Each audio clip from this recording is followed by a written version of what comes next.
tous ceux qui sont en présentiel. On est vraiment heureux de pouvoir encore se retrouver ce soir pour notre, j'ai envie de dire traditionnelle réunion de prière, mais qui n'est pas une tradition dans le sens où à chaque réunion, on a encore le privilège et la grâce de nous approcher de Dieu. Et c'est vraiment, c'est merveilleux parce qu'il a toujours quelque chose à nous dire. Il a toujours quelque chose à déposer dans nos cœurs. Il a toujours quelque chose à faire parce que c'est sa promesse. Là où deux ou trois sont assemblés en son nom, il est là.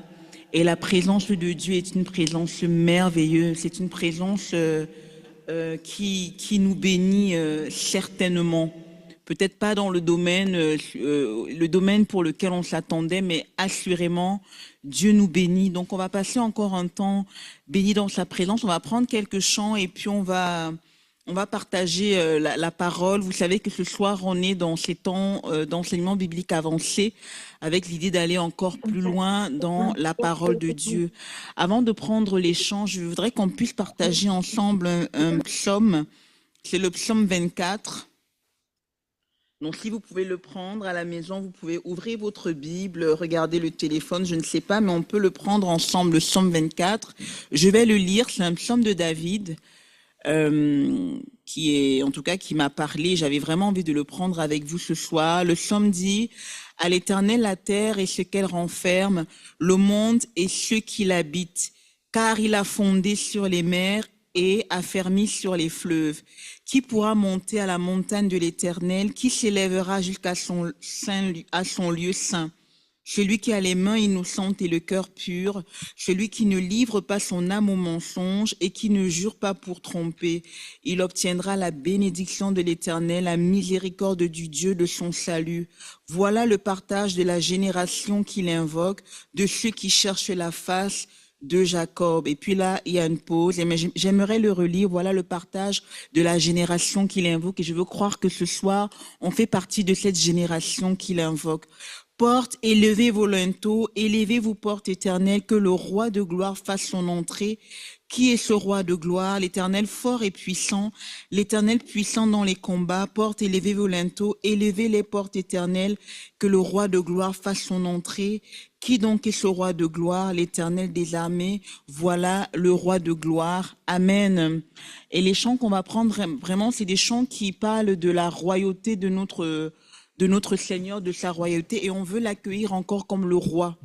Le roi, celui qui a le dernier mot, celui qui contrôle, celui qui nous parle, celui à qui on obéit. Vous pouvez mettre ce que vous voulez, mais ce soir, on veut vraiment l'accueillir comme étant le roi. On va prendre ce premier chant qui dit: dans son amour, Dieu le Père a envoyé son Fils, Jésus. Je crois que tout le monde le connaît. Et vraiment, son Fils est venu nous apporter la lumière. Il a apporté la lumière à ceux qui étaient perdus. Et nous étions de ceux-là qui étaient perdus. Mais sa lumière a jailli dans nos cœurs. Et on veut vraiment le recevoir comme le roi des gloires. Amen. Je vais prier, puis on va prendre ce chant. Seigneur, on veut te remercier pour le privilège d'être encore là ce soir. Merci pour mes frères en présentiel et ceux qui sont connectés. Seigneur, nous te donnons la gloire parce que nous savons que c'est toi qui nous as aimés le premier. Et alors que nous sommes là, on veut vraiment faire silence dans nos cœurs et t'accueillir encore comme le roi, celui qui a vraiment toute la place. On veut t'écouter, on veut centrer nos pensées vers toi, arrêter l'agitation de la journée pour réaliser que tu es un roi et un roi serviteur. Nous voulons te dire merci pour cela et que vraiment à toi soit toute la gloire dans le nom de Jésus. Amen.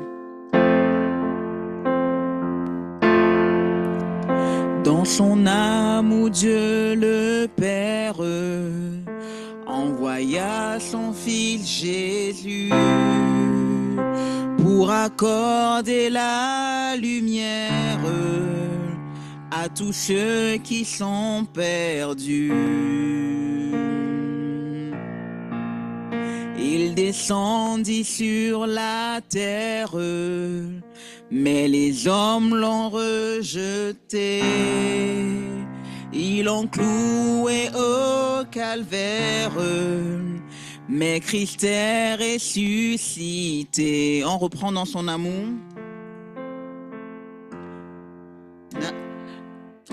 Dans son amour, Dieu le Père envoya son Fils Jésus pour accorder la lumière à tous ceux qui sont perdus. Il descendit sur la terre, mais les hommes l'ont rejeté.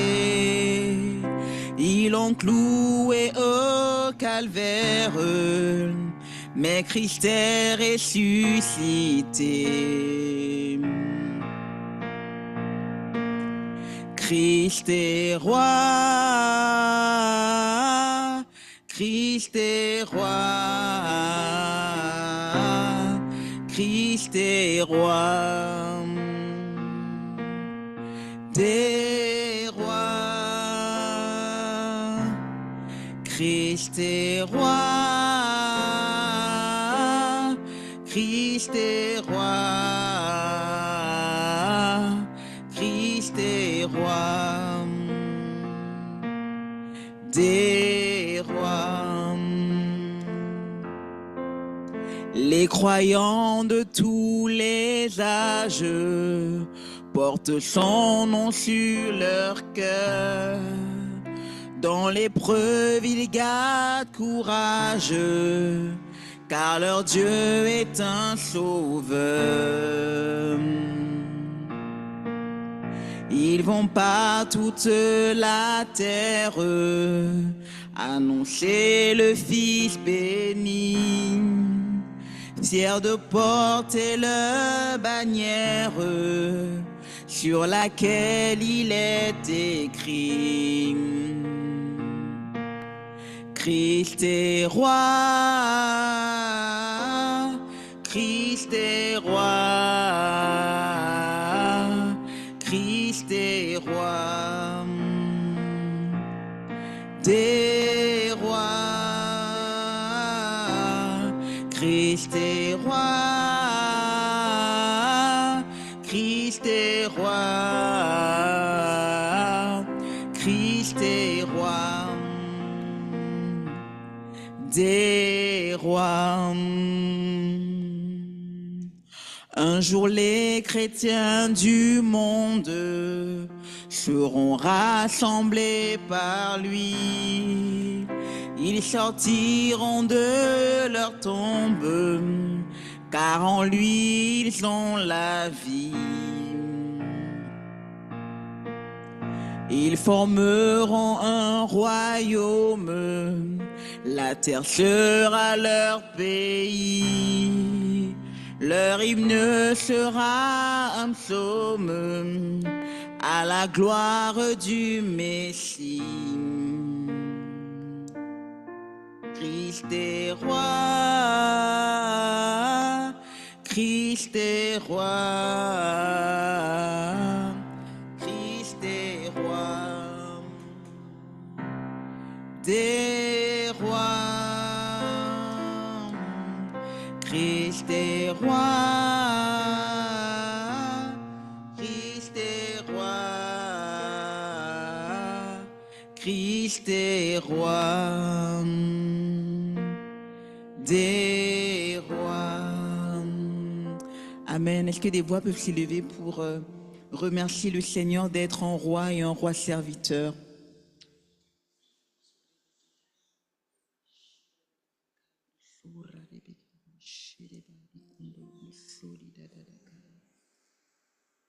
Il n'y a pas d'autre Dieu que toi, et je ne veux pas d'autre Dieu que toi. Tu es mon rocher, mon soutien, mon refuge. Par ta parole, tu m'instruis, tu me corriges, tu me réconfortes. Tes bénédictions se renouvellent chaque jour. Ta fidélité est incomparable. Ton amour est extraordinaire. Quelles que soient les épreuves de nos vies, fidèlement, tu nous tiens la main. Tu es avec nous, en nous, près de nous. Je t'aime, mon Dieu. Mes mots à moi sont bien trop petits. Au regard de ce que tu as pu sacrifier, accomplir à la croix par amour pour chacun de nous. Et je veux te dire encore ce soir, toute l'adoration, la reconnaissance, l'amour que je te porte. C'est par le nom puissant de Jésus que je m'adresse à toi. Alléluia. Et que je bénis ton Saint. Amen. Amen.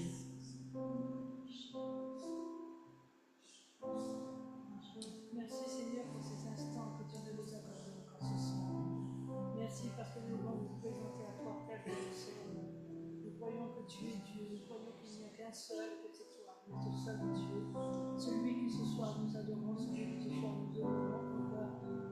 Nous voulons te dire merci parce que en toutes circonstances, Seigneur, tu es agissant. Tu bénis, tu soutiens, tu soulages, tu réconfortes, tu consoles, tu bénis, tu délivres et tu sauves encore, Seigneur. Tu es toujours ce même Dieu, ce Dieu d'autrefois, tu es le même, tu ne changes pas. Et ce soir, nous voulons encore te bénir et t'adorer, t'exalter parce que tu es Dieu encore au milieu de nous. C'est toi qui nous attires à toi, c'est toi qui nous conduis jusqu'au bout de ce chemin que tu as tracé pour nous. Merci parce que Seigneur, sans toi, on ne peut rien faire. Sans toi, Seigneur, on ne peut rien faire. Mais Seigneur, tu es là pour nous conduire, tu es là pour nous parler, tu es là pour nous enseigner, tu es là pour nous faire du bien, tu es là, Seigneur, encore pour réconforter les cœurs et encore pour sauver. Merci, Père, pour toutes ces grâces merveilleuses. Merci pour tes bienfaits. Merci d'avoir une compassion de chacune de nos vies, d'avoir permis que nous puissions être là ce soir. Dans le nom de Jésus, Père. Amen.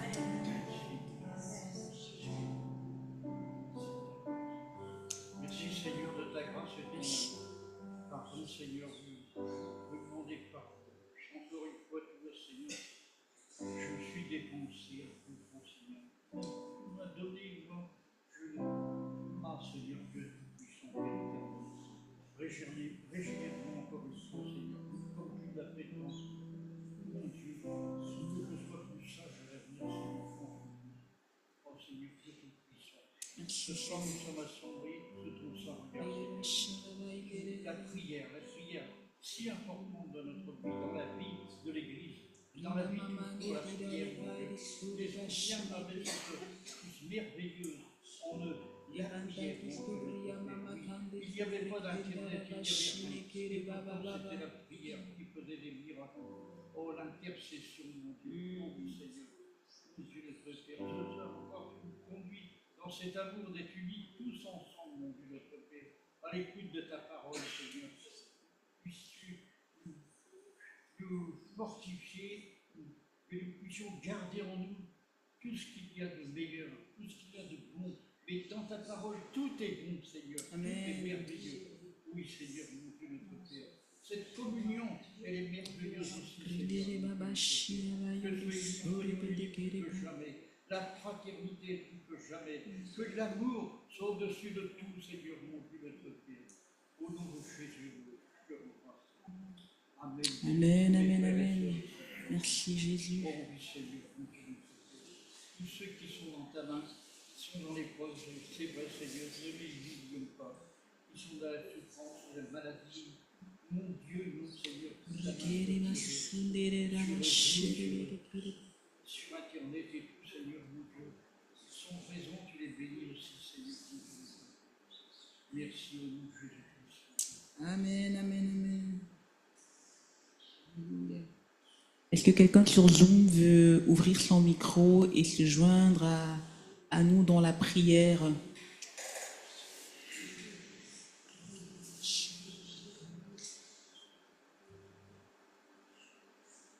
Voilà, Seigneur Père, merci parce que tu m'as pu bénir tous ces moments devant ta grâce. Tu es un grand Dieu d'amour, Seigneur Jésus. Nous voulons nous rapprocher encore ce soir devant ta grâce. Pendant cette réunion avec nos frères, nos sœurs, parce que tu es le roi des rois, le Seigneur des seigneurs, et nous te remercions, Seigneur Père, d'être rempli de ton esprit. Merci Jésus, gloire à toi, Père. Amen. Amen.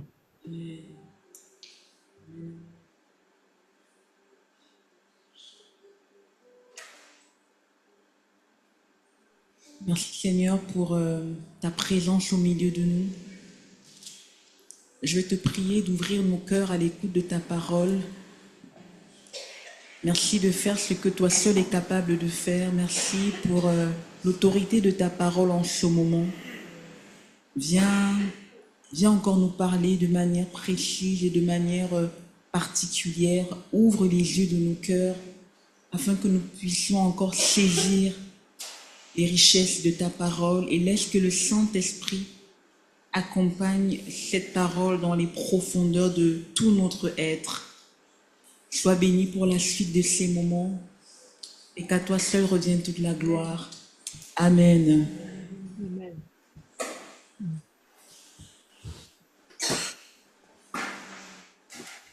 Bonsoir Église. J'espère que vous allez bien. Ça va? En fait, j'ai disposé les chaises de cette manière parce que je voulais que tout le monde puisse pouvoir participer. Et c'est pour ça, en fait, j'aurais préféré, après, je ne vais pas vous forcer, mais que vous mettiez tous là, j'aurais préféré que tout le monde se voit. Je voulais changer un peu la manière de faire l'étude biblique, si ça ne vous dérange pas. J'aurais préféré cela. Merci. Bonjour sur Zoom aussi. C'est gentil, merci.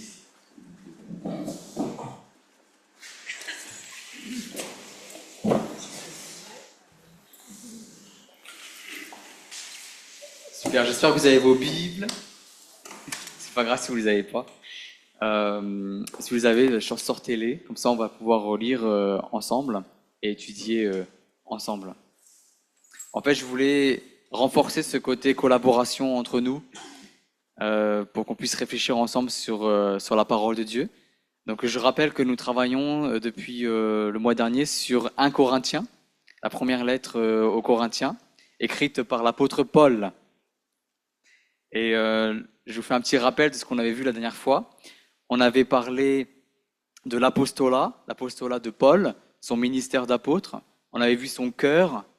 On avait parlé de sa souffrance, malgré son apostolat, qu'il était apôtre, mais qu'il avait le cœur de servir Dieu et qu'il avait énormément souffert pour amener l'évangile autour de lui et là où Dieu l'envoyait. Nous avions également parlé du contexte général de la lettre aux Corinthiens. Le contexte général, donc on avait vu la ville de Corinthe qui est une ville portuaire. Il y avait un port, il y avait beaucoup de lieux où les Corinthiens, les gens qui vivaient à Corinthe, louaient beaucoup de dieux, avec un X. Ils étaient polythéistes. Ils avaient ce côté, même au niveau du commerce, où ils achetaient des choses pour louer leur dieu, D-I-E-U-X.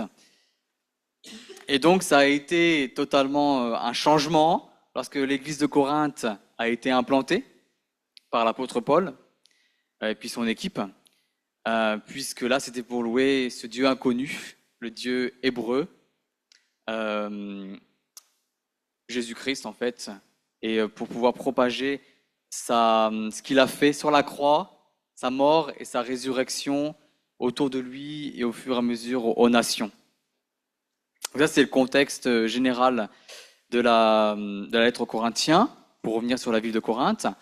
Mais par ailleurs, il y avait aussi le fait que les Corinthiens étaient indisciplinés dans l'Église.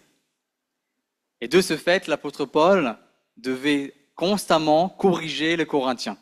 Finalement, c'est une lettre, pour reprendre le contexte général, qui reprend les Corinthiens sur différentes notions. L'impudicité, l'adultère, l'inceste et plein d'autres choses, notamment aussi les divisions dans l'Église et le fait d'attaquer les frères et sœurs en justice alors qu'ils faisaient partie de la même Église. De plus, c'était une Église qui avait tous les dons spirituels. Tous les dons spirituels, le don de prophétie, il y avait plusieurs prophètes. Et pourtant, il apparaît que leur cœur était tout de même, peut-être pas à tous, mais éloigné de Dieu. Leur cœur n'était pas nécessairement en accord avec la pureté que le Seigneur attend de nous, avec ce côté saint que Dieu attend de nous. Donc ça, c'était le contexte général. Et enfin, on avait commencé à étudier le début du chapitre 1 avec les actions de grâce, où l'apôtre Paul montre qu'il a été appelé à être apôtre par Jésus-Christ, que c'est Jésus-Christ lui-même qui l'a planté pour être apôtre et qui l'a choisi par sa volonté. Et on avait étudié justement cette notion de volonté, c'est Dieu qui choisit, c'est Dieu qui appelle, et ensuite on avait terminé en faisant un lien théologique entre l'apostolat du 1er siècle et l'apostolat contemporain du 21e siècle. Ce qui avait ensuite engendré différentes discussions sur ce thème. Donc voilà. Et là, nous allons commencer à lire 1 Corinthiens chapitre 1, verset 10. Oui, verset 10. 10. On va commencer 10 à 17. Je vais la lire et après, je vous laisserai, on fera passer un deuxième micro et on va étudier ça ensemble. Chacun pourra exprimer ce qu'il pense à travers les différents mots-clés de ce passage, du verset 10 à 17. Je vous exhorte, frères, par le nom de notre Seigneur Jésus-Christ, à tenir tous un même langage et à ne point avoir de division parmi vous, mais à être parfaitement unis dans un même esprit et dans un même sentiment. Car, mes frères, j'ai appris à votre sujet, par les gens de Chloé, qu'il y a des disputes au milieu de vous. Je veux dire que chacun de vous parle ainsi. Moi, je suis de Paul, et moi d'Apollos, et moi de Céphas, et moi de Christ. Mais Christ est-il divisé? Paul a-t-il crucifié pour vous? Ou est-ce au nom de Paul que vous avez été baptisés? Je rends grâce à Dieu de ce que je n'ai baptisé aucun de vous, excepté Crispus et Gaius, afin que personne ne dise que vous avez été baptisés en mon nom. J'ai encore baptisé la famille de Stéphanas. Du reste, je ne sache pas que j'ai baptisé quelque autre personne. Ce n'est pas pour baptiser que Christ m'a envoyé, c'est pour annoncer l'évangile, et cela sans la sagesse du langage, afin que la croix de Christ ne soit pas rendue vaine. À partir de ce verset, je vous demande de peut-être regarder un petit peu les choses qui vous interpellent à partir de tout ce qu'on vient de lire. Et il y a un deuxième micro aussi.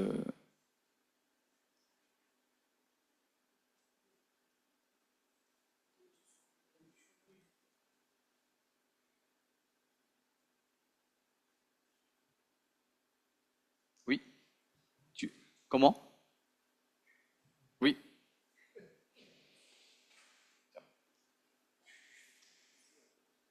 J'ai dit, à partir de ce qu'on a lu, il y a des mots très importants et qu'est-ce qu'on peut en sortir du texte?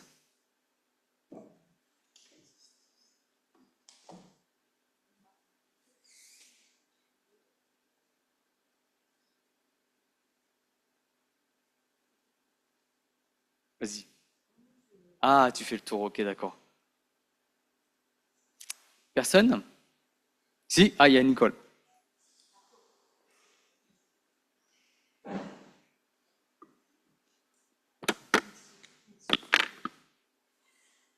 Moi, il y a plusieurs choses que je remarque.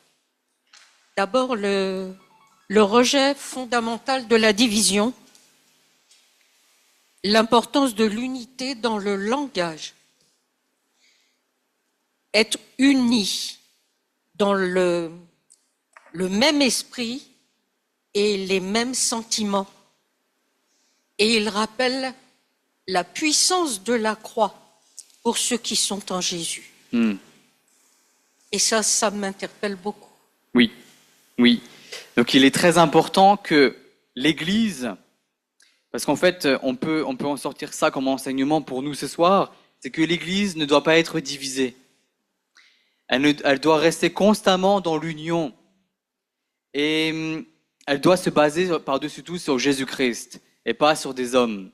Parce que le problème pour l'Église de Corinthe, c'est qu'ils avaient tendance à parler de personnes qu'ils avaient baptisées et à focaliser quelque peu leur regard sur ces hommes. Or, Paul reprend ces croyants et remet finalement l'accent sur Jésus-Christ. Et il explique bien, c'est par Christ, c'est Christ qui est crucifié, qui est mort pour vous. Est-ce que c'est moi, Paul, qui suis mort pour vous? Pas du tout. Donc il remet l'accent sur le fait que l'Église ne doit pas être divisée et qu'elle doit se focaliser constamment sur Jésus-Christ. En effet. Je ne sais pas si quelqu'un veut rajouter quelque chose par rapport à cela.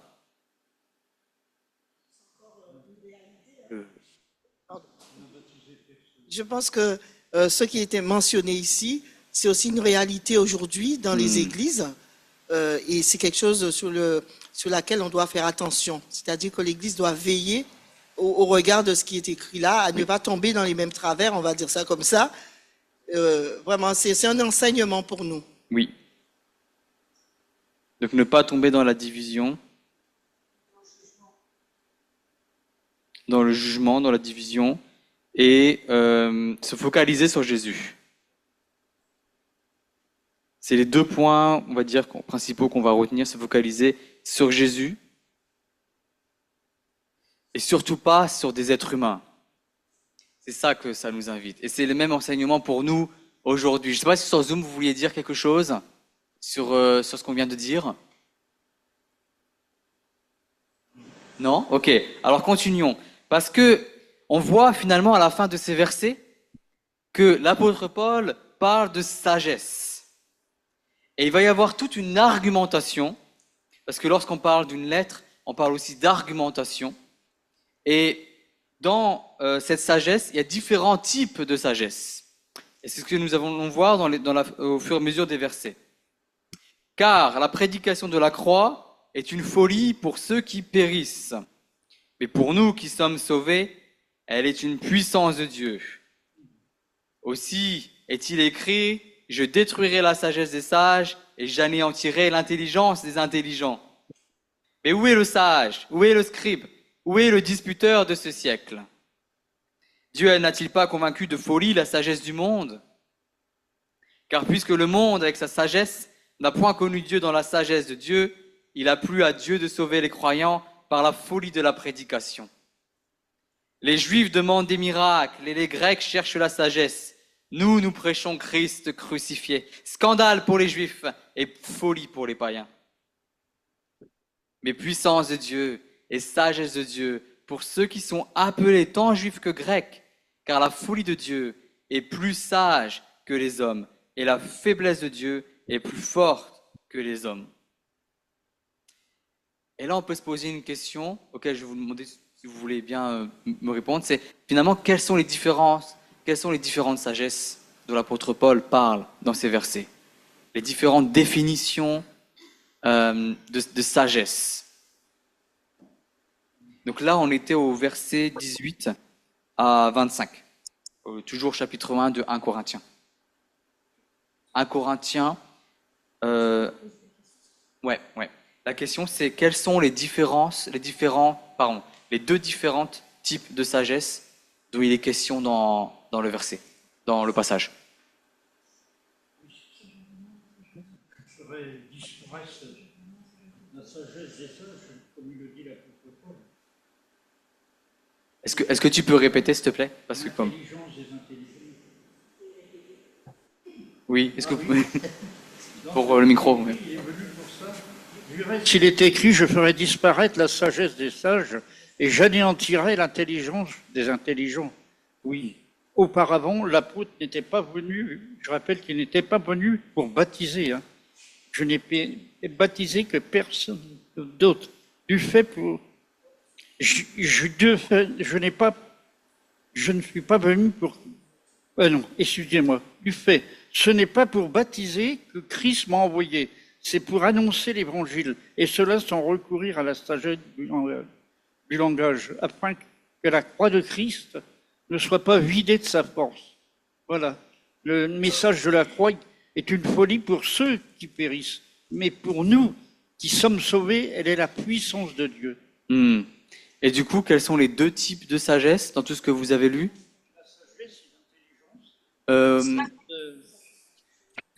Plutôt la sagesse du monde. Voilà. L'évangile, c'est la Être sage selon Dieu, parce que le plus homme. C'est ça, tout ce que vous avez lu, c'est ça. C'est être avec il y a la sagesse avec les intelligents et les sages. Mais dans ce que vous avez lu, c'est les sages et les intelligents de ce siècle. En fait, Dieu, il va à l'encontre de ces intelligents, de ces personnes qui sont appelées intelligents ou sages selon ce siècle. C'est-à-dire la sagesse du monde. Je l'ai entendu juste avant, c'était la différence entre la sagesse du monde et la sagesse de Dieu. Je vais le mettre là. Sagesse donc du monde, et je vais expliquer. Du monde et de Dieu. Parce que la Bible, du coup, elle redéfinit la sagesse. Et pour la définir, pour montrer qu'il y a une différence entre la manière dont l'être humain va voir la sagesse et la manière dont Dieu voit la sagesse, eh ben, l'apôtre Paul réexplique que finalement, il y a la sagesse de Dieu, la sagesse du monde. Et que la sagesse du monde, c'est une sagesse qui ne veut pas de Dieu. En fait, c'est une sagesse qui veut juste réfléchir par elle-même. C'est une sagesse qui refuse Dieu en toutes choses. C'est une sagesse qui repousse Dieu, qui ne cherche pas Dieu. C'est une sagesse qui ne s'abandonne pas à Dieu, en fait. En fait, dû au péché, l'être humain, dans sa sagesse, va forcément se dire il n'y a pas de Dieu. D'accord? Et cette sagesse-là est une sagesse qui n'est pas de Dieu. La sagesse de Dieu, c'est l'inverse. Et là, vous voyez une opposition. La sagesse de Dieu, c'est de dire qu'il y a Dieu, que Dieu existe, que Dieu est le créateur, que l'être humain est une création de Dieu, que l'être humain est une créature de Dieu, que l'être humain a été créé par Dieu, qu'il y a un créateur et qu'il y a une créature qui doit se soumettre à Dieu. La sagesse du monde ne se soumet pas à Dieu. La sagesse de Dieu, c'est elle où Dieu va appeler la personne intelligente. Parce que la personne intelligente, selon Dieu, va se soumettre à Dieu. La personne que Dieu va appeler intelligent, pour lui, c'est la personne qui le craint. La crainte de l'Éternel est le commencement de la science, nous dit les Proverbes. Parce que quand on craint Dieu, on le reconnaît pour qui il est. Et on se reconnaît aussi nous pour qui nous sommes, c'est-à-dire notre petitesse. On reconnaît qu'on est petit par rapport à Dieu. On reconnaît la grandeur de Dieu, de notre Créateur, Créateur du ciel, Créateur de l'espace, Créateur de l'univers, Créateur du ciel, Créateur de la terre, Créateur de chacun, de tout homme et de toute femme, et de toute espèce et de toute nature. Mais la sagesse du monde, la sagesse de l'être humain repousse Dieu. Et c'est pourquoi l'apôtre Paul traite de ces deux sagesses et qui fait bien cette opposition. Et il montre aussi que Dieu vient anéantir la sagesse des sages. Qu'est-ce qu'il dit par là? Parce que j'ai eu l'impression de mal m'exprimer plus tôt. C'est que les sages de ce monde, c'est-à-dire peut-être des leaders ou des personnes qui sont reconnues par d'autres êtres humains comme étant exemplaires ou comme étant des personnes à qui on va se fier, et ben Dieu finalement vient anéantir leur sagesse de ces personnes qui ne reconnaissent pas Dieu. Quand il vient anéantir cette sagesse, c'est dans le sens où cette sagesse-là est une sagesse qui est totalement éphémère. C'est une sagesse qui ne dure pas. C'est une sagesse qui elle va pas plus loin que ce côté limité de la vie de l'être humain. Car finalement, nous dit la Bible, nous sommes qu'un souffle dans l'éternité. Notre corps redeviendra poussière. Nous ne sommes rien dans l'éternité. Mais selon la sagesse de Dieu, Dieu est amour. Et il nous aime tellement qu'il ne nous regarde pas comme juste étant poussière, même si dans l'idée, nous sommes sans Dieu, nous ne sommes pas permanents, mais avec Dieu, nous avons l'éternité. Et dès à présent, avec notre assurance du salut, lorsque nous le reconnaissons comme Seigneur et Sauveur, que nous nous agenouillons devant lui et que nous nous soumettons à sa souveraineté. La sagesse du monde ne reconnaît pas la souveraineté de Dieu. Souveraineté veut dire vraiment un souverain, comme un roi, qui est au-dessus de tout et qui peut décider des choses. Mais la sagesse de Dieu, elle, reconnaît la souveraineté de Dieu. La sagesse du monde ne reconnaît pas la providence de Dieu. La providence, ça veut dire, c'est toujours facilement relié avec la souveraineté. C'est Dieu qui contrôle toutes choses et qui agit par son esprit. D'accord? Dieu est providentiel. Il sait toutes choses. Il est aussi omniprésent. Il est omnipotent, tout-puissant. Et tout ça, ça rejoint la sagesse de Dieu. Mais si l'apôtre Paul en parle dans sa lettre, c'est parce que même dans l'église de Corinthe, il y avait déjà cette opposition. Il y avait cette sagesse humaine qui était présente dans l'église de Corinthe. Et donc il fallait rappeler que la sagesse de Dieu n'est pas la sagesse du monde. Parce que il y avait des personnes qui étaient dans l'église de Corinthe, mais qui avaient tendance à, quelque part, nullifier la croix, à nullifier la puissance de la croix, à nullifier la puissance de la résurrection, de la mort et de la résurrection de Jésus. C'est pourquoi l'apôtre Paul devait réenseigner les Corinthiens, en leur redisant bien qu'il y a une différence entre ces deux sagesses-là, et que la sagesse de Dieu, ici dans le verset avec la définition, est reliée à la folie de la prédication. Il dit,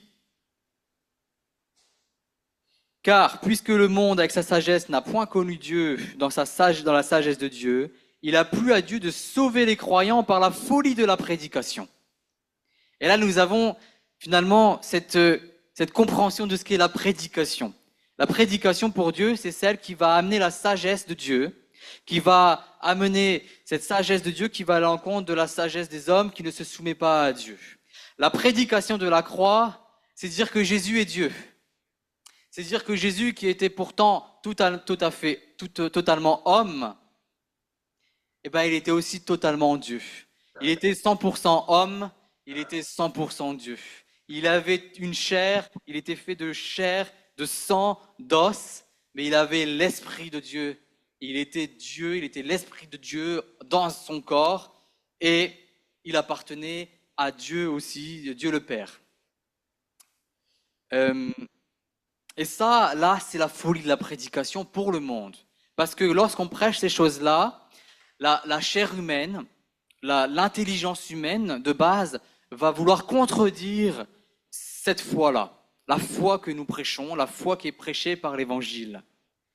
Et c'est pour ça qu'il y a un conflit intérieur, souvent, qui se passe. Lorsqu'il y a une prédication, lorsqu'on parle de Dieu, lorsqu'on parle de Jésus comme étant le sauveur de l'humanité, comme étant le roi des rois, le seigneur des seigneurs, celui qui a souffert toute sa vie, celui qui est allé sur la croix, celui qui a été jusqu'à avoir des clous sur les mains, à se retrouver sur une croix avec une couronne d'épines, en ayant bu du vinaigre juste avant parce qu'il avait soif, il l'a demandé, et pourtant on lui a donné du vinaigre en se moquant de lui. Il s'est fait frapper pour nous, il s'est fait humilier pour nous. Il a porté une grosse croix en bois. Et même dans sa faiblesse humaine, il a dû être aidé par des personnes pour pouvoir tenir cette croix et monter sur le mont et pour pouvoir ensuite finalement être crucifié. Tout ça, c'est la folie. C'est une folie pour les gens qui ne connaissent pas Dieu. Mais c'est une sagesse, c'est la sagesse pour ceux qui connaissent Dieu. Parce que c'est par cette sagesse, c'est par la foi que nous sommes sauvés. Et la folie de Dieu est plus sage que les hommes. Et la faiblesse de Dieu est plus forte que les hommes. Et là, on a cette notion de faiblesse et de sagesse. Plus sage, la folie de Dieu est plus sage que les hommes, la faiblesse de Dieu est plus forte que les hommes. Parce que même Dieu, dans sa faiblesse, c'est-à-dire son amour pour nous, son amour pour nous était plus fort que tout.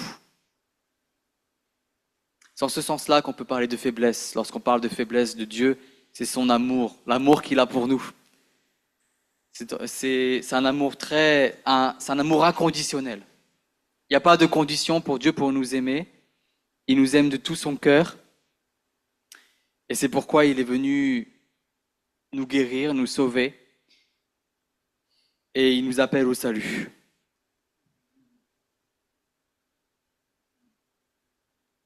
Finalement, Dieu a choisi les choses folles du monde pour confondre les sages. Il y a une idée de choix. Dieu a choisi les choses faibles du monde pour confondre les fortes. Et Dieu a choisi les choses viles du monde et celles qu'on méprise, celles qui ne sont point pour réduire à néant celles qui sont, afin que nulle chair ne se glorifie devant Dieu. Aucun d'entre nous, personne, quel que soit le ministère, quel que soit ce qu'on fait, ne peut se glorifier de ce que Jésus lui-même a fait, de ce qu'il a vécu, de la souffrance à laquelle il a traversé. Personne ne peut se glorifier soi-même. Parce que finalement, c'est grâce à lui que nous sommes justifiés. Dieu nous justifie. Par sa sagesse, par sa mort et sa résurrection sur la croix, il vient nous justifier. Il vient nous sanctifier et il vient nous sauver. C'est pourquoi il est écrit à la suite de ces versets, au verset 30, « De par Dieu a été fait pour nous sagesse, justice et sanctification et rédemption, afin, comme il est écrit, que celui qui se glorifie dans le Seigneur. » Finalement, on ne peut que remercier Dieu et avoir une attitude de glorification, de toujours lui dire « Merci Seigneur, parce que tu as pris ma croix, tu as pris ma place sur la croix. C'est moi qui méritais ce châtiment, mais tu es venu pour prendre ce châtiment à ma place. Tu es venu pour me sauver, tu es venu pour me justifier et tu es venu pour me sanctifier. Ainsi, en toi, en Christ, en Jésus-Christ, tu es, je suis, nous sommes déclarés justes, nous sommes déclarés sanctifiés et déclarés sauvés par la foi en Jésus-Christ. Et seule la grâce de Dieu, seule la foi de Dieu nous sauve.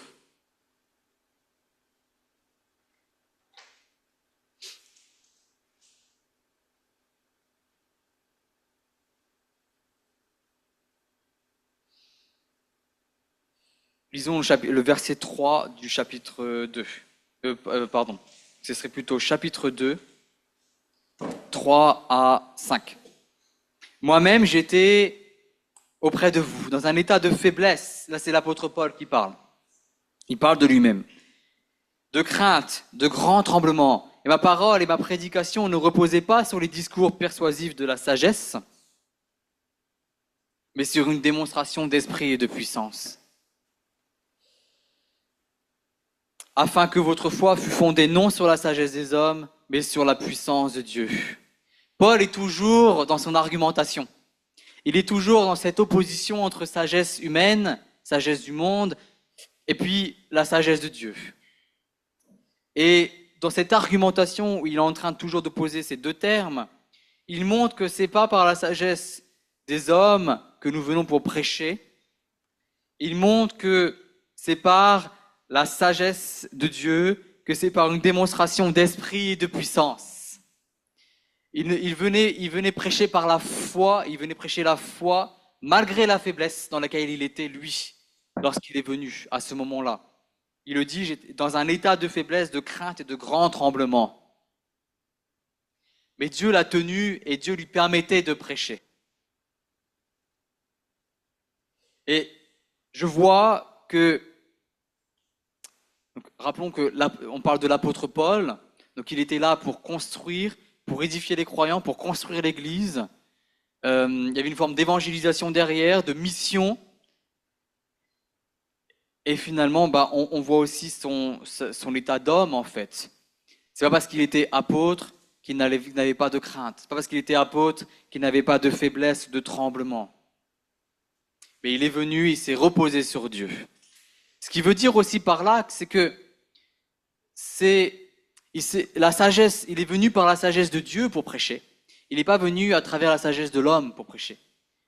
Parce que c'est en venant par la sagesse de Dieu, en se soumettant à Dieu, en étant dans une attitude de cœur où il donnait son cœur à Dieu, en disant certainement peut-être, là c'est moi qui spécule un petit peu ici, mais c'est l'idée de je m'agenouille devant toi, je me soumets devant toi, afin que toi, par la foi, tu puisses transmettre la foi.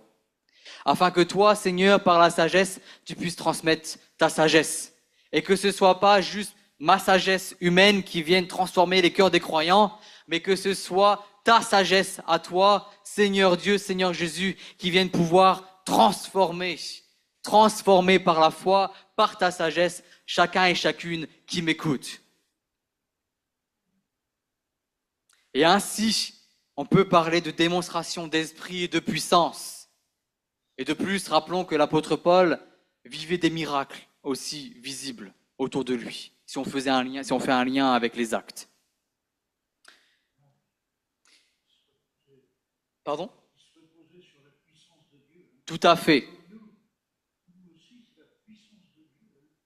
Il ne faut pas oublier que Christ a subi le châtiment le plus infâme à cette époque pour notre salut. Oui, Plus que jamais, reposons-nous sur la puissance de Dieu. tout à fait. Oui.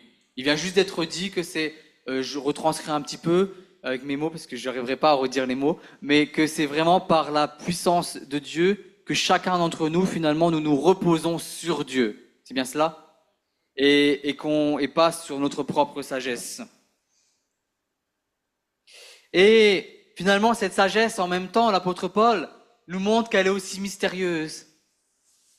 Il parle ensuite, à la suite, dans le verset 7, « Nous prêchons la sagesse de Dieu, mystérieuse et cachée. » Que Dieu, avant les siècles, avait destinée pour notre gloire, sagesse qu'aucun des chefs de ce siècle n'a connue, car s'ils l'eussent connue, ils n'auraient pas crucifié le Seigneur de gloire. Il est en train de continuer son argumentation. Si l'être humain connaissait la sagesse de Dieu, il n'aurait pas osé crucifier celui qui a été lui-même Dieu.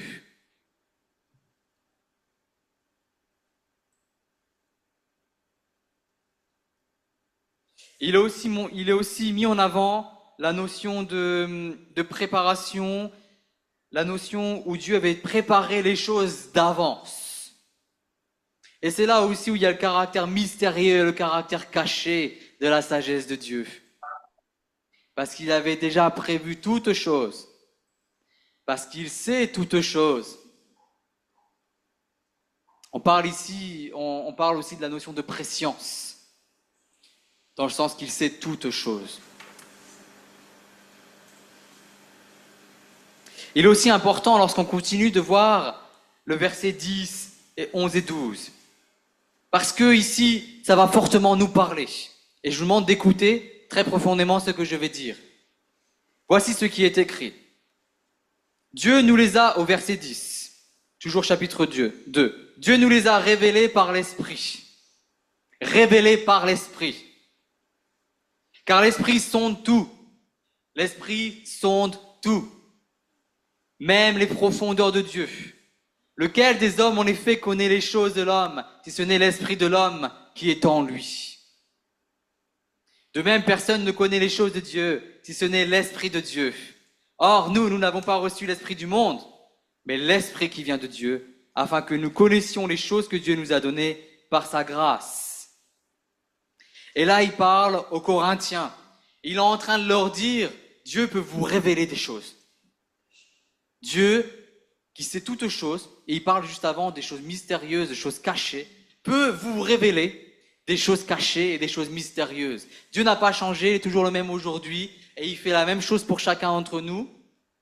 Il nous révèle encore dans notre cœur, selon ce qu'il veut, selon les moments et ses temps, il nous révèle des choses cachées, et il nous révèle sa volonté, et il nous révèle les choses. Et comment il a fait ça aussi, nous dit ce verset, il a sondé le cœur de Dieu. C'est l'Esprit, le Saint-Esprit, qui vient sonder le cœur de Dieu le Père et qui ensuite, lui qui vit dans le croyant, vient révéler les choses. Et c'est pourquoi j'insiste dessus, parce que c'est quelque chose qui est attaqué par moments dans l'Église, la révélation. Dieu se révèle toujours, il s'est révélé à l'humanité, il s'est révélé à travers sa parole, il s'est révélé à travers Jésus-Christ lui-même, il continue de se révéler. L'Esprit de Dieu vient vivre en chacun d'entre nous.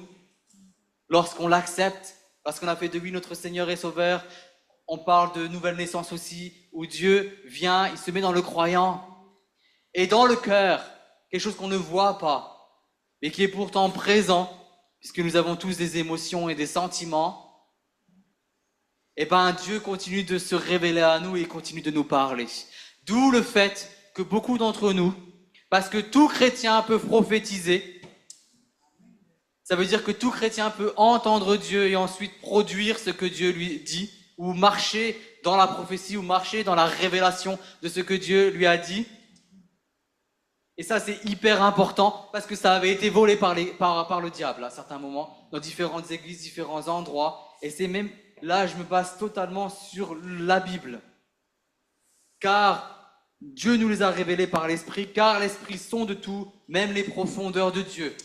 L'Esprit, je répète, l'Esprit Saint va dans les profondeurs de Dieu le Père. Il nous révèle les choses, d'où les ressentis, les pressentis, les convictions que nous pouvons avoir dans nos vies quotidiennes et dans lesquelles nous marchons depuis longtemps. Dieu parle encore à son peuple.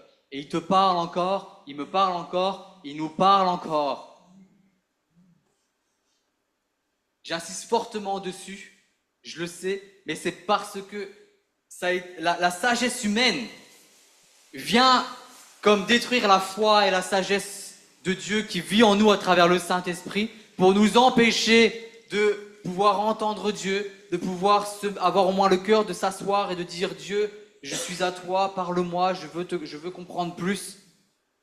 La sagesse humaine vient nous empêcher de pouvoir se rapprocher de Dieu. Et la révélation, les révélations que Dieu nous donne, le fait qu'il se révèle en nous, le fait qu'il sonde les cœurs, fait qu'il vient tout simplement nous parler, pour faire très simple.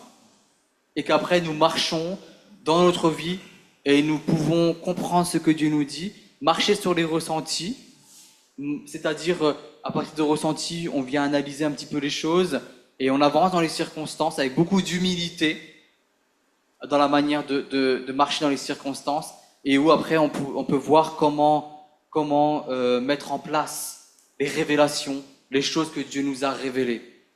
Il n'y a pas besoin d'être prophète, prophétesse ou quoi que ce soit. Il y a d'autres passages dans la Bible qui nous montrent bien que tout croyant peut prophétiser. Il n'y a pas nécessairement besoin d'avoir le don de prophétie parce que tout croyant peut prophétiser. Et il continue ensuite, l'homme animal ne reçoit pas les choses de l'Esprit de Dieu.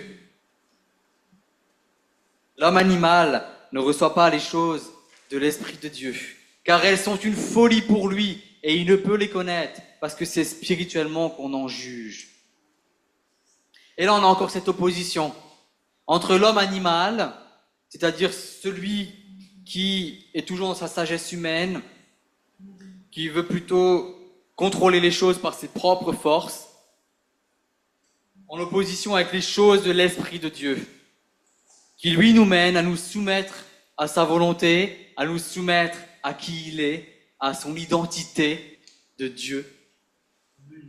Et on a encore cette opposition entre la folie, car elles sont une folie pour lui et il ne peut les connaître parce que c'est spirituellement qu'on en juge. Là, en parlant de l'homme qui va peut-être vouloir analyser beaucoup trop peut-être à ce niveau-là, analyser les choses de Dieu. Mais au bout d'un moment, il y a une limite à l'analyse. On peut pas, à un moment donné, on est limité, on ne peut pas aller plus loin. Et on a besoin de la sagesse de Dieu, on a besoin de la révélation, on a besoin de se rapprocher de Dieu, on a besoin de le connaître plus. On a besoin d'avoir un cœur pur, sanctifié, qui est là et qui s'attend à Dieu pour plus de lui, pour plus de révélation. En fait, souvent, la révélation est attaquée parce qu'on se dit, pourquoi est-ce que Dieu se rapprocherait de moi? Mais tout simplement parce qu'il t'aime. C'est la meilleure réponse qui peut être donnée. Il est un Père, il t'a créé, il m'a créé, il nous a créés, et il nous aime. Donc il veut nous parler. Et il nous parle. Tout simplement. Et il veut plus avec toi. Il veut plus avec moi. Il veut plus avec nous. Il veut toujours plus. Et il cherche plus. La question c'est, est-ce que toi tu veux plus aussi? C'est ça que Dieu recherche aussi, c'est qu'est-ce que tu veux? Souvent il demande, mais qu'est-ce que tu veux? Dieu lui veut se rapprocher de toi, il veut se rapprocher de nous. L'homme spirituel, au verset 15, au contraire juge de tout, et il n'est lui-même jugé par personne. Car qui a connu la pensée du Seigneur pour l'instruire? Or, nous avons la pensée de Christ. En fait, ce qu'il veut montrer l'apôtre Paul, c'est qu'on ne peut pas instruire Dieu. Ne cherchons pas à aller instruire Dieu, ça ne sert à rien. C'est lui qui va nous instruire. Et qui a connu la pensée du Seigneur pour l'instruire? C'est Dieu lui-même. C'est l'Esprit, il l'a expliqué avant. Le Saint-Esprit qui a sondé le cœur de Dieu. Et à partir de là, il vient révéler aux croyants. Et après, nous avons la pensée de Christ. C'est ce qu'il dit. Verset 16. Or, nous avons la pensée de Christ. C'est toujours pareil aujourd'hui. Dieu n'a toujours pas changé. Il est toujours le même. Il agit toujours de la même manière. Et nous avons le Saint-Esprit. C'est ça la puissance de la croix aussi. Sa mort et sa résurrection. C'est que comme il a brisé le voile, c'est-à-dire qu'il a brisé cette déconnexion. J'aime bien utiliser l'image d'Internet. Internet, on a le fil. Si on branche pas Internet, on n'a pas Internet. On peut avoir accès à Google et puis tout le reste. Mais Dieu, alors c'est juste une image. Il a branché le fil d'Internet pour qu'on puisse avoir la Wi-Fi. Et en ayant la Wi-Fi, on peut rechercher les choses avec lui. Et après, on a des révélations. Vous voyez l'image? Je prends une image qui peut nous parler, nous, croyants du XXIe siècle. Mais Dieu nous donne toujours la pensée de Christ. Et ça avait été enlevé à l'Église. Ça avait été enlevé à plein de croyants. Aujourd'hui, on a la grâce de pouvoir comprendre ça et de pouvoir le prendre par la foi, de pouvoir marcher. Parce que ça a vraiment été enlevé dans plusieurs églises. Et moi, ça me rend hyper triste. Ça me rend hyper triste.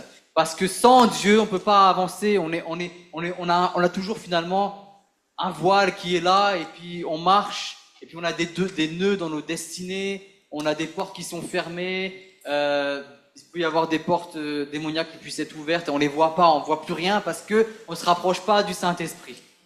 Et on peut avoir le titre qu'on veut, on peut être pasteur, on peut faire autre chose dans les 5 ministères dons. Si on se rapproche pas de Dieu, et en fait, la révélation, on l'a pas. On l'a pas. Et si on n'a pas les révélations, en fait, on est bloqué. On a comme un mur devant nous.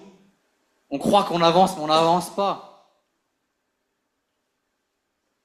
Et l'apôtre Paul continue avec cette question de la division dans l'Église. Parce que toute cette histoire de la sagesse humaine et de la sagesse de Dieu, c'est aussi relié avec cette notion de division où l'apôtre Paul est en train de reprendre les croyants de Corinthe. Il est en train de leur dire, vous vous basez trop sur votre propre sagesse et du coup vous vous divisez entre vous. Et du coup vous vous disputez les uns les autres. Et du coup telle personne couche avec des personnes de sa famille. C'est marqué, je ne sais plus comment c'est dit, mais c'est ça. De l'inceste. Et il y avait d'autres sujets de division dans l'église de Corinthe. Et du coup, vous prophétisez, vous avez les dons, mais vous n'avez pas l'amour. Vous n'avez pas l'amour, vous aimez. En gros, c'était, je caricature là avec ma propre passion, c'est mon cœur, c'est vous n'avez pas l'amour, vous dites que vous prophétisez, et peut-être que des fois c'est vraiment Dieu qui parle à travers vous, et parce que Dieu parle à travers vous, vous croyez que vous pouvez être orgueilleux et finalement ne pas aimer votre prochain. S'il n'y a pas l'amour, on est comme des cymbales qui résonnent. On peut prophétiser, on peut parler en langue, on peut faire tout ce qu'on veut. S'il n'y a pas d'amour, il n'y a rien. Et là, cette prédication est aussi un appel à l'amour pour nous tous. C'est un appel à l'amour pour nous tous parce que c'est vrai que depuis que je suis arrivé dans l'église, on recherche les dons spirituels. Enfin, moi, je veux dire, peut-être que ça fait longtemps, mais de ma petite expérience ici, ça fait à peu près un an et 2 mois, je sais qu'on recherche les dons, etc. Mais il est important en premier d'avoir l'amour. Parce que si on n'a pas l'amour, on pourra exercer des dons spirituels, mais peut-être que ça n'aura pas l'impact que ça devrait avoir, ou peut-être que même si on l'exerce, ça ira pas plus loin. Et voilà, il faut l'amour. Il faut qu'on s'aime les uns les autres. Il faut qu'on se le montre. C'est nécessaire dans différentes choses. Faut discuter, il faut communiquer, faut essayer de s'aimer le plus possible. Et je me parle pour moi-même, hein, je dis tout ça, mais pour moi, c'est nous tous depuis tout à l'heure. Hein. Et ce qu'il est en train de dire, l'apôtre Paul, c'est qu'à cause de la sagesse humaine, ça crée des divisions.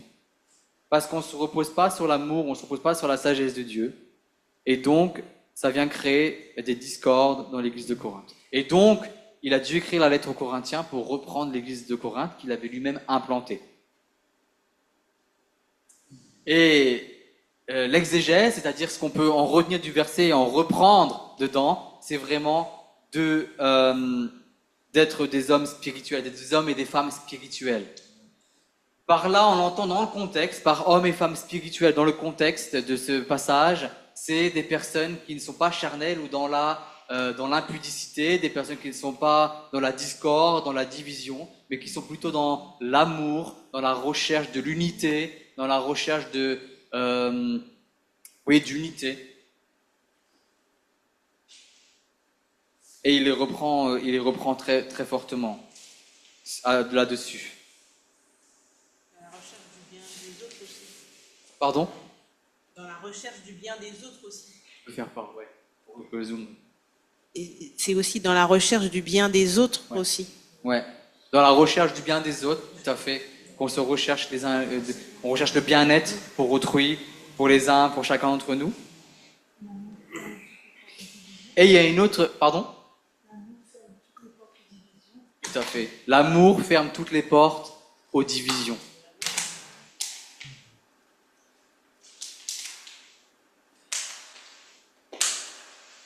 Et l'apôtre Paul continue en mettant l'accent toujours sur Dieu. On a ceux qui viennent arroser.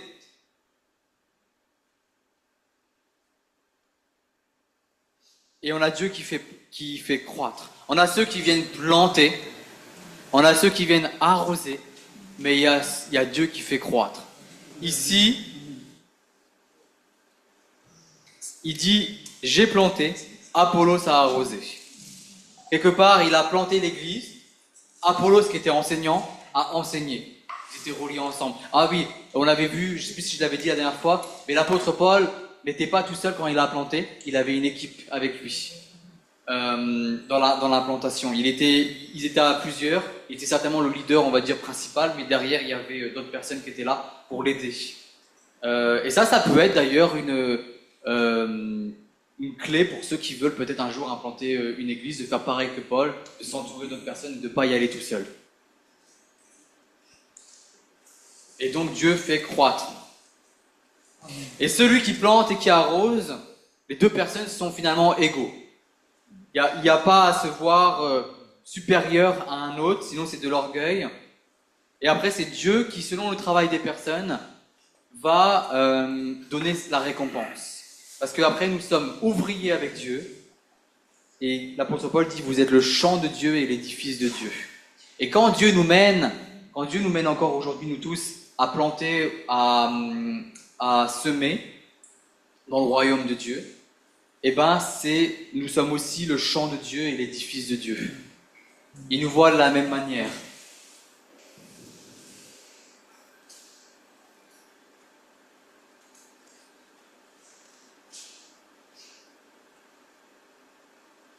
Et donc, je vais conclure avec tout simplement la manière dont lui, il conclut le chapitre 4, où il explique que beaucoup se sont enflés d'orgueil. On est au verset 18.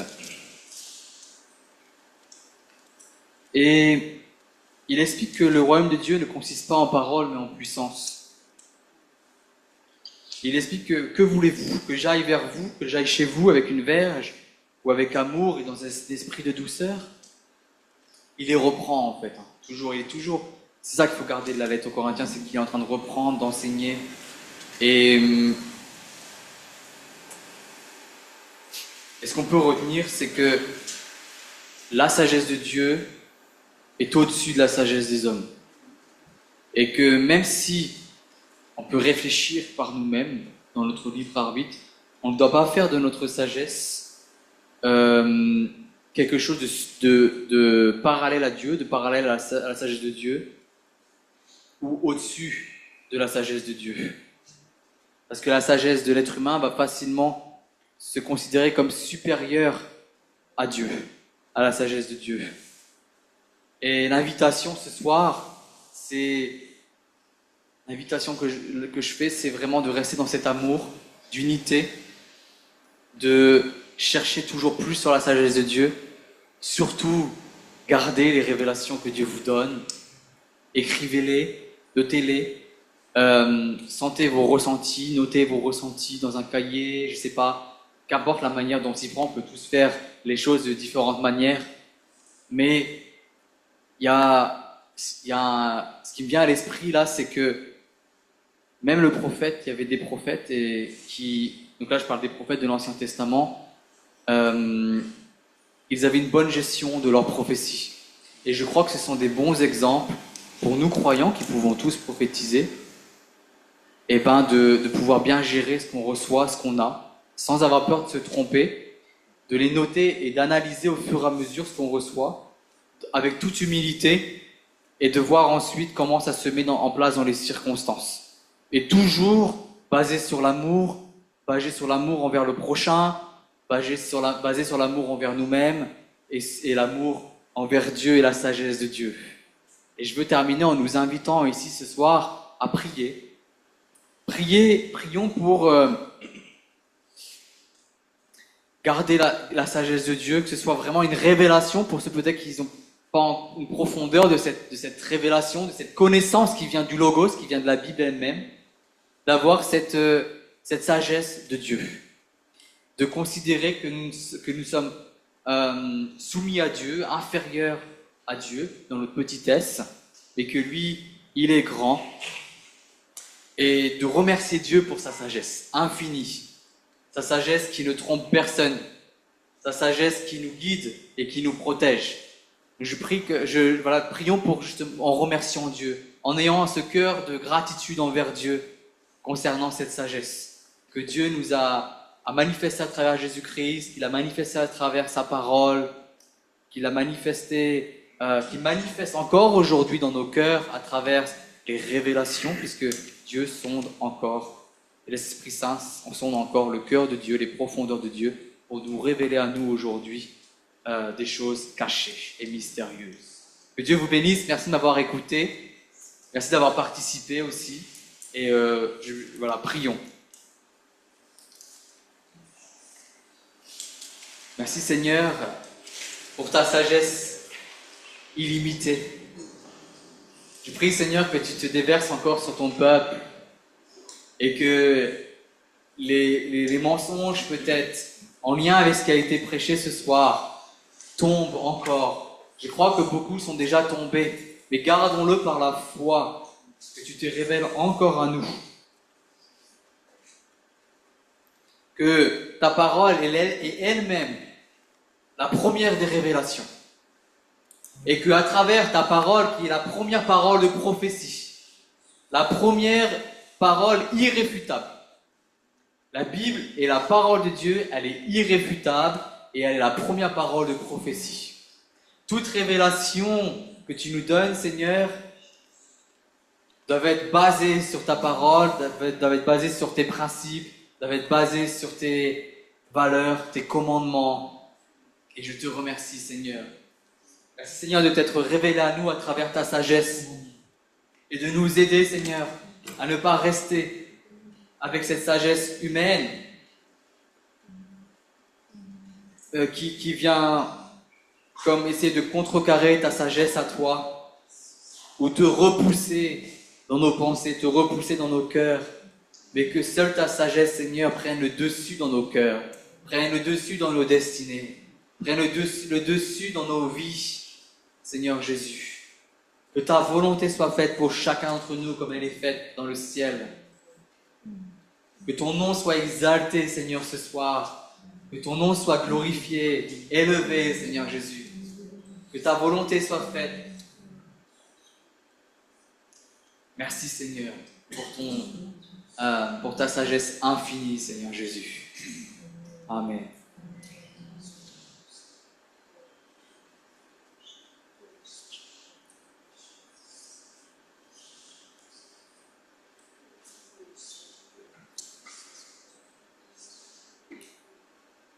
Seigneur, nous avons encore plus besoin de toi, besoin de ta sagesse pour aller de l'avant. Les bruits de ce monde peuvent nous distraire, mais nous voulons rester centrés sur toi, connectés à toi, pour que notre chair ne prenne pas le dessus, mais que nous puissions toujours agir selon ce que tu mettras sur notre cœur. Viens encore nous aider, viens encore nous fortifier. Merci encore pour ce partage, merci pour le rappel de ta parole qui est la vérité. Nous voulons nous en inspirer pour que nous puissions être une église comme tu le souhaites, pour que nous soyons un exemple pour ceux qui nous entourent.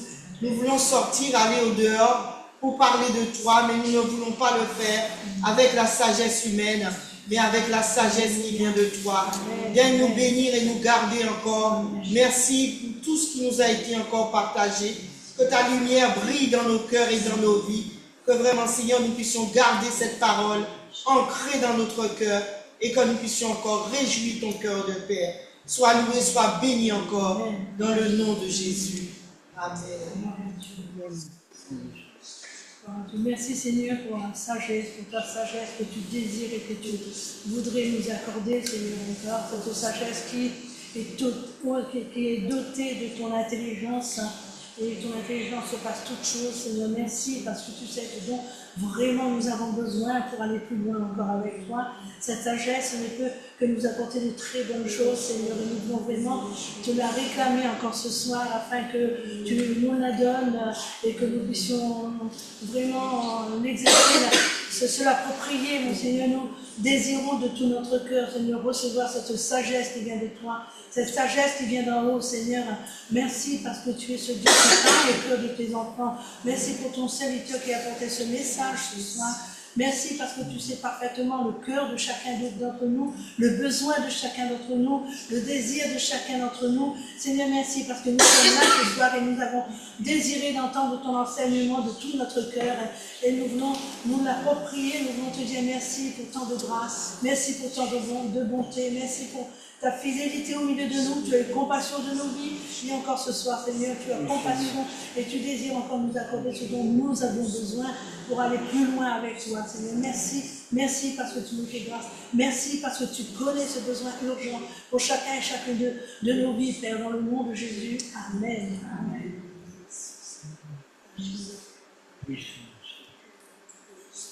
C'était pas aussi sur Zoom.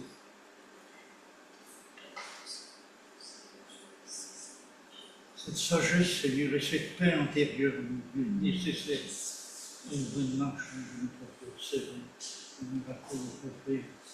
Ces 10 commandements que nous pouvons vivre sans cesse, Seigneur. Oh oui, Seigneur. C'est à nous, mon Dieu, toutes ces choses importantes dans notre vie chrétienne, Seigneur, mon Dieu.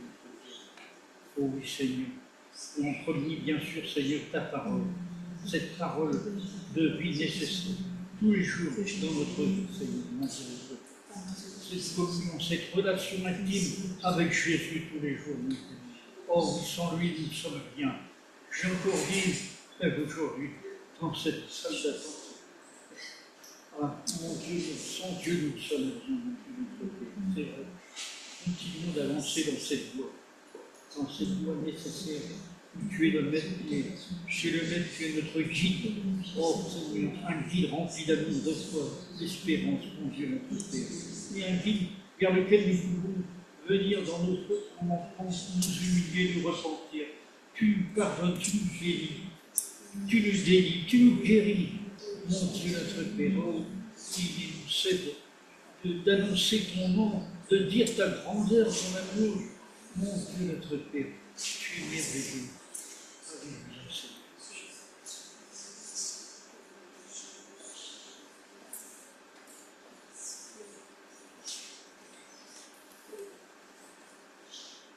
Amen.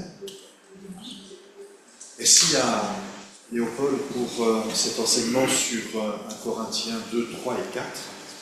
Et moi, j'ai été marqué par un aspect important, celui de la sagesse de Dieu et celle des hommes.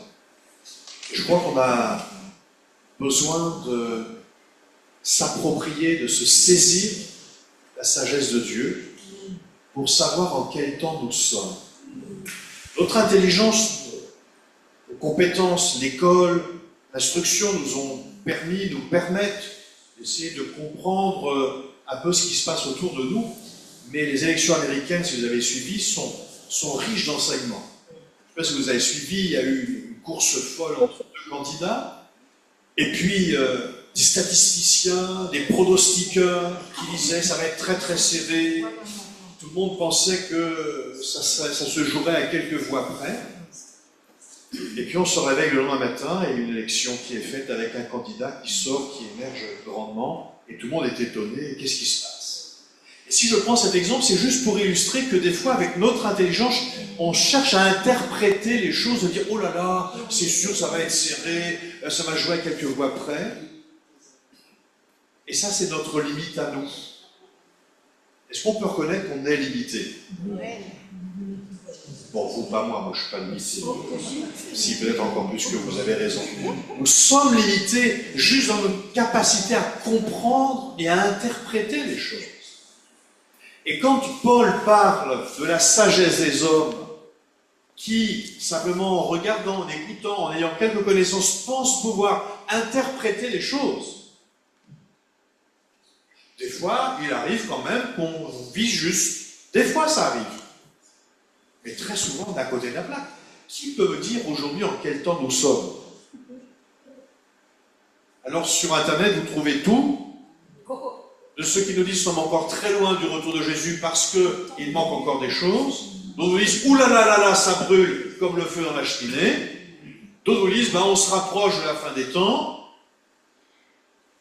Est-ce qu'on n'a pas besoin justement d'avoir la sagesse de Dieu pour savoir en quel temps nous sommes, dans le seul but d'être prêt pour le retour de Jésus? Qu'il soit demain là, demain dans 24 heures, qu'il soit dans un mois ou dans 10 ans ou plus, nous devons être prêts pour ce retour parce qu'il se pourrait aussi qu'entre deux nous puissions quitter la planète. Nul ne sait que sera demain, ni pour nous-mêmes, ni pour les autres. Dieu seul le sait. Et nous avons besoin de nous tenir prêts pour ce départ ou pour le retour de Jésus.